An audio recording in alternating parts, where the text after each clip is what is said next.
देश में महंगाई उछाल मार रही है। आम आदमी खर्चे से पहले अपनी जेबें कई कई बार टटोलता है।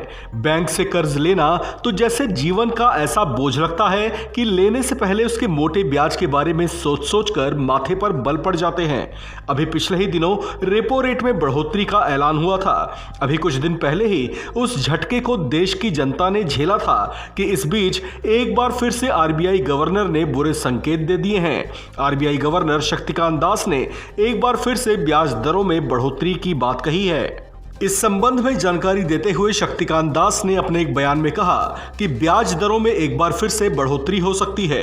हालांकि इन दरों में कितनी बढ़ोतरी होगी इसे लेकर उन्होंने फिलहाल कुछ स्पष्ट जानकारी नहीं दी। उन्होंने कहा कि ब्याज दर फिर से बढ़ाए जाएंगे, लेकिन उसमें कितने फीसदी का इजाफा होगा उस बारे में अभी कुछ कहा नहीं जा सकता। उन्होंने संकेत दिए कि ये बढ़ोतरी जून के शुरुआती हफ्ते में ही हो सकती है। ऐसा होने के कारणों का जिक्र करते हुए आरबीआई गवर्नर शक्तिकांत दास ने बताया कि ऐसा महंगाई दर को नियंत्रित करने के लिए किया जा रहा है।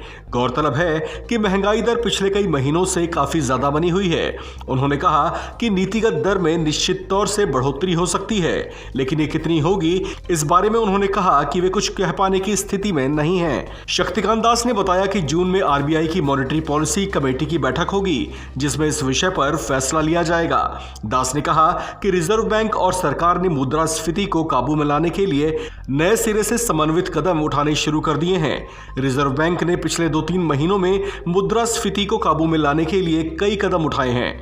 महंगाई दर पिछले 4 महीने से केंद्रीय बैंक के संतोषजनक स्तर से ऊपर बनी हुई है। रेपो रेट का मौजूदा स्तर इस समय 4.40% है। चर्चा है कि इसमें बढ़ोतरी करते हुए इसे 4.75% तक किया जा सकता है।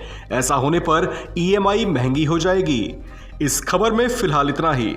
बाकी खबरों के लिए बने रहिए वन इंडिया हिंदी के साथ।